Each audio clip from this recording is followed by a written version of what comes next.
Bonjour et bienvenue dans cette série de vidéos où on va répondre aux questions de cours qui pourront être à l'examen du droit des affaires. Dans cette série de vidéos, je vais vous donner une liste des questions les plus importantes, à savoir du droit des affaires. Je vais vous montrer comment répondre à chaque question et je vais vous expliquer la réponse en détail comme ça pour bien comprendre. Donc on est arrivé à la 6e question. Dans cette question, on va voir les modes de gestion de la société anonyme. D'accord? Donc, dans cette vidéo, on va voir les deux types ou bien les deux modes de gestion de la société anonyme. On va voir le cas d'une société anonyme dirigée par un directoire et un conseil de surveillance et le cas d'une société anonyme administrée par un conseil d'administration. D'accord?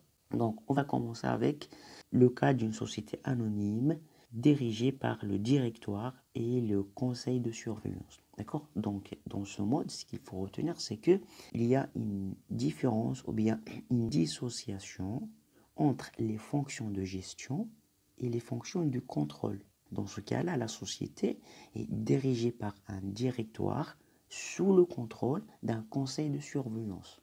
D'accord? Donc là, on a dit qu'il y a le directoire et il y a le conseil de surveillance. La gestion, c'est pour le directoire, mais le contrôle, le conseil de surveillance, contrôle le travail du directoire. D'accord? Donc, pour le directoire, qu'est-ce qu'il y a? Dans le directoire, on trouve de 3 jusqu'à 12 personnes. Ces personnes sont nommées par le conseil de surveillance. C'est eux qui s'occupent de la gestion de l'entreprise. Donc le conseil de surveillance nomme ces personnes qui vont être des membres du directoire. Donc la durée du mandat de ces membres du directoire peuvent aller de 2 ans jusqu'à 6 ans. Donc de 2 ans jusqu'à 6 ans. Normalement, ça doit être, normalement, il est précis, bien, il est mentionné dans le statut de 2 à 6 ans. Mais au cas où ce n'était pas mentionné dans les statuts, donc normalement, il ne faut pas dépasser 4 ans. D'accord?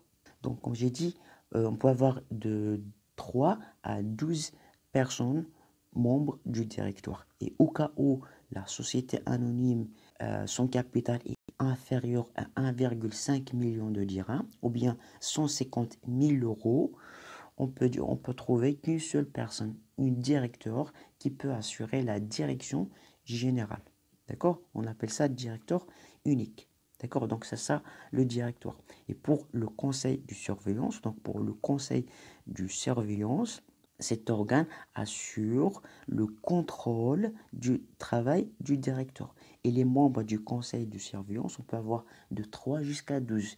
Ces membres doivent obligatoirement avoir des actions dans la société. Donc, c'est des actionnaires. Donc, c'est les actionnaires de la société qu'on peut trouver dans le conseil de surveillance.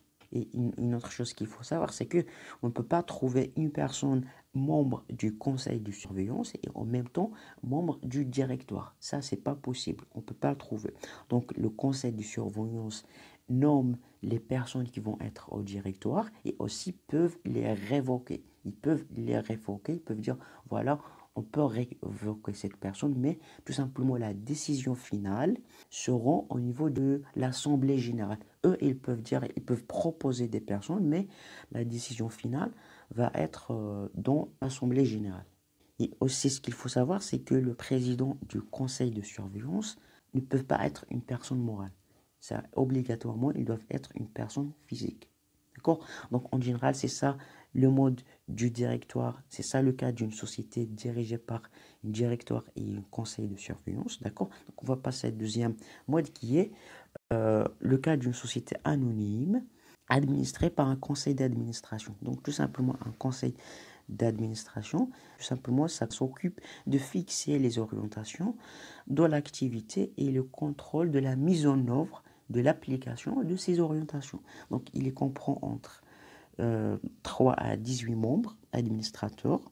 Et voilà, ces dernières, ou bien ces administrateurs, doivent être propriétaires d'un certain nombre d'actions prévues dans les statuts. Et le président du conseil d'administration est désigné parmi ces membres physiques du conseil d'administration. Et c'est lui qui s'occupe de diriger, contrôler contrôler les activités du conseil d'administration et établir bien sûr les comptes à rendre pour l'assemblée générale de la société. Et donc, la direction générale de l'entreprise peut être assurée par le président lui-même, ça veut dire le président du conseil d'administration, soit par une autre personne désignée, soit ça veut dire un directeur général. Et donc, la désignation de ce directeur général est du ressort du conseil d'administration. Ou bien on peut avoir des directeurs délégués. Par exemple, pour chaque service, pour chaque département, on peut avoir des directeurs délégués pour un peu faciliter le travail du directeur général. D'accord? Donc, en général, c'est ça le mode de la direction avec conseil d'administration. Donc, j'espère maintenant que vous avez une idée, vous avez compris c'est quoi la différence entre ces deux modes de gestion. Donc, voilà, de toute façon, si vous avez des questions, vous pouvez me les dire dans les commentaires. Dans la description, vous trouvez tous les parties que j'ai expliquées jusqu'à maintenant. Si vous avez encore des difficultés à comprendre la manière dont moi je vous explique en français, le lien dans la description d'une méthode qui vous permet de parler français couramment en seulement 30 jours. Allez, je vous dis bon courage, à la prochaine vidéo.